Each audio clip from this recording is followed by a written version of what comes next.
Welcome back to Steps to Statehood, Level 1 on the American Revolution. Let's review our key point, which is many events led to Indiana's statehood.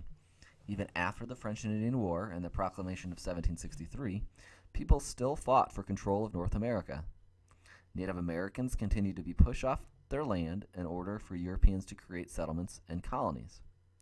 England began to tax the colonists without representation, causing the colonists to declare their independence and fight for it in the American Revolution. Many years would pass before the Northwest Territory was formed and the Enabling Act was passed. These events would ultimately lead to Indiana becoming its own state. Our big question is, what events most contributed or led to Indiana becoming a state?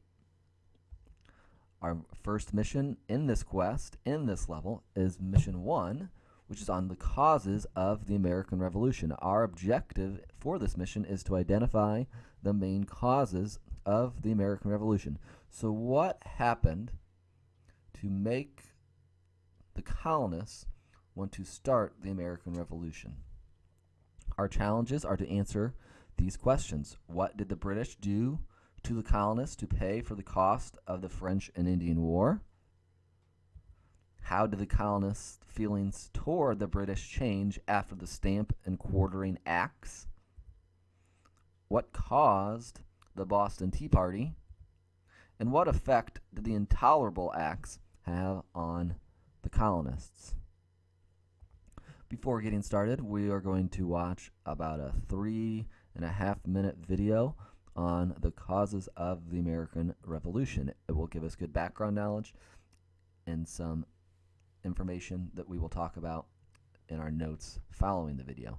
Please give it your attention because it is important, and some of the things they discuss on here may appear on a checkpoint or a level up. You never know. In this program, we're going to learn about the American Revolution. What is the American Revolution?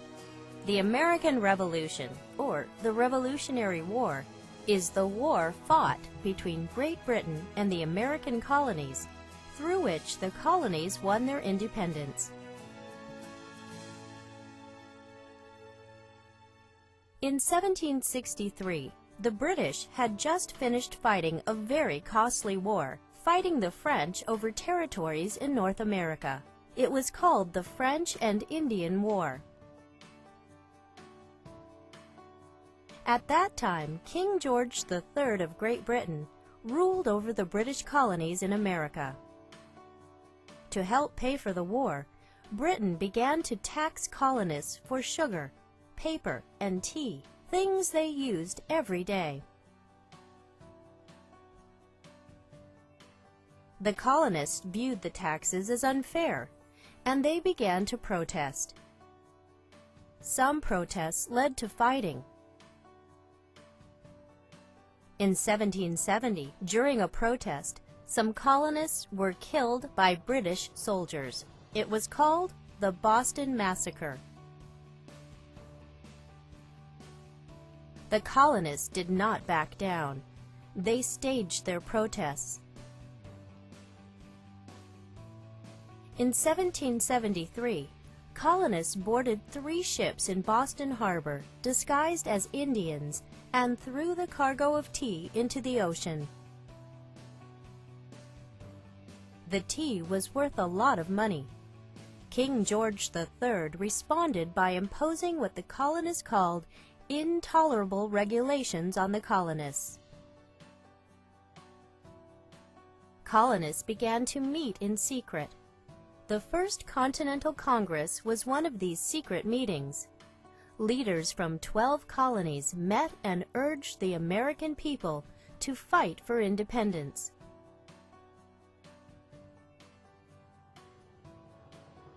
At that time, the British Army was the strongest military in the world. The fighting began almost without warning.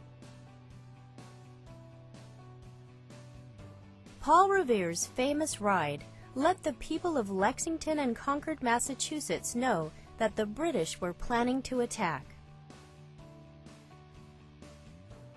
The first shots of the American Revolution were fired in the Battle of Lexington, April 19, 1775.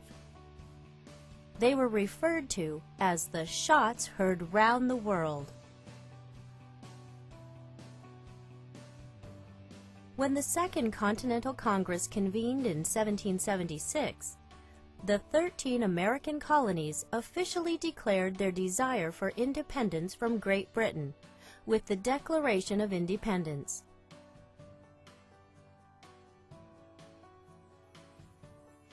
The Declaration of Independence was written by Thomas Jefferson, and on July 4, 1776, officially declared America's independence from Great Britain. Let's talk about the colonies in the 1760s. Before the French and Indian War, the colonists were allowed to take care of themselves apart from the British rule. This means that they had a great deal of control over their government and their lives. So they didn't have to worry about the British government across the ocean telling them what to do. British government, or the English government, remember British and English mean the same thing. The British government allowed them to pretty much do whatever they wanted them, or whatever the colonists wanted to do. And they liked that. They liked that autonomy. They liked that freedom. They liked that independence. However, things would soon change because of the French and Indian War. The French and Indian War cost a lot of money for the British government, and so they had to have a way to repay that war debt. The British government had a lot of war debt that needed repaid. To help pay for this debt, the British decided to tax the colonists. They had never done this before. They had never taxed the colonists before the French and Indian War happened. So what do the British do? Well, one of the taxes that Britain passed was called the Stamp Act. Again, remember the colonists had never been taxed before, but the British government, some people can understand this, they needed to pay for the French and Indian War and to protect those citizens that lived over there. So they began to tax them. The first tax they did was the Stamp Act, and it put a tax on legal papers like licenses, newspapers, and magazines. You couldn't go to a store and buy those things without having a tax on top of them. Over time, the government would also begin to tax items such as glass, paint, and tea. This might seem kind of strange to us that the colonists would be upset about this because we pay taxes all the time. But again, before, they were never taxed. Before the French and Indian War, they were never taxed. So imagine one day going to the store and it cost something costing $1, and then the next day that same item cost $1.50 or more than that. And they didn't expect it. To protect colonists against Native Americans and to show their own power and authority, the British government also passed the Quartering Act. This law said that the colonists had to let British soldiers stay in their homes and provide them with food and supplies. Remember, Native Americans were attacking these colonists, so in order to protect them, the government from over in Britain sent soldiers to protect them, but these soldiers needed to have some place to live. Their usual homes was way back in Great Britain, and they didn't have any place to stay in the colonies. So they said to the colonists, they have to live with you. This is the Quartering Act, and you have to provide shelter and food for them. How do you think the colonists felt about these taxes and these laws? Well, many of them thought that these new laws were unfair because they didn't want British soldiers living in their homes, and they felt that being taxed without representation in the British Parliament was an outcry or an injustice. They were really upset about it. If they were to be taxed, they wanted to have a representative in British Parliament, which is like their Congress, somebody who they voted for that would give all the colonists a voice in Britain. They didn't have that voice, and they felt because they didn't have that voice, they shouldn't be taxed. They began protesting the new taxes by boycotting. Remember what boycotting means? Boycotting means refusing to buy some of the goods that were being taxed and by writing angry letters to the British government. They began to no longer trust the British rule and wanted to break all ties with England because of these taxes. However, some colonists wanted to remain loyal to England and to the king, and these people were called loyalists because they wanted to remain loyal to the king. The British government responded to these protests by sending troops to Boston, a major city in the 13 colonies. They wanted to help keep the peace and to show their own power. On March 5th, 1770, a fight started between a worker and a British soldier. No one really knows who started the fight, whether it was the worker or the soldier, but nonetheless, it started. This led to a riot as many people surrounded a group of British soldiers. The group threw rocks, sticks, and snowballs at the soldiers. The soldiers were the first to fire into the crowd and killed 5 colonists, including Crispus Attucks. The Boston Massacre was a major turning point because it got the king's attention about the unhappiness of the colonists, and it turned more colonists from being loyalists toward wanting their independence from Britain. Here you see an artist's picture of the Boston Massacre. And here you see Crispus Attucks. He was one of the people who was killed in the Boston Massacre. And many schools and some roads in some places are named after Crispus Attucks. In 1773, the British Parliament passed a new law that forced colonists to buy tea only from Britain. They also put another tax on this known as the Tea Act. So they could only buy tea from Britain, and then they put a tax on that tea from Britain. So it was a double law on the British, on the British colonists, and they didn't like this very much. And they took action in an event that would be known as the Boston Tea Party. Some colonists dressed as Native Americans and sneaked on to British ships in the Boston Harbor, where they threw 342 boxes of tea into the water to protest the Tea Act. So a lot of money was lost because all that tea had to be brought over from Britain. That wasn't free. And the people who made it were expecting money, and they didn't get the money, and now it's all lost. And here you see a picture of it and people celebrating the Boston Tea Party. The British government responded angrily to this event with the intolerable acts. They closed the port of Boston until the shippers were repaid for the dumped tea.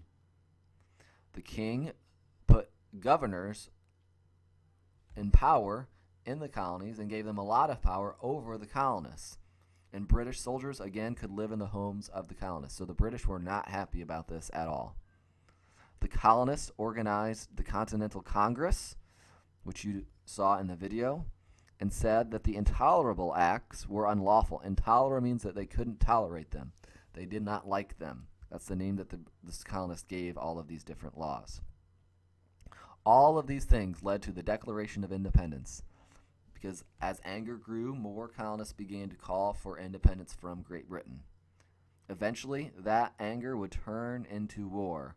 The first battles of the American Revolution were fought in Lexington and Concord in April of 1775, which is known as the shot heard round the world.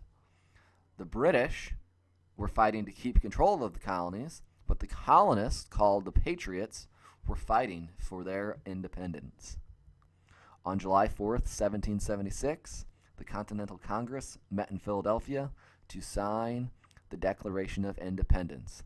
It said that the 13 colonists were free and independent states. And there you see them signing the Declaration of Independence. Now, this didn't mean that they were actually independent. The British didn't think they were, and they would have to fight for their independence in the American Revolution, but this was still an important event because it told the world that they no longer were going to recognize or follow anything that the British said, and they were going to fight for their independence, even if it cost them their lives. This is the end of Mission 1. Make sure that you have answered your challenges. Make sure that you have filled in all your notes so that you are prepared to complete the checkpoint. If you have any questions, please let me know, and I will see you in Level 1, Mission 2, which will be about the American Revolution in Indiana.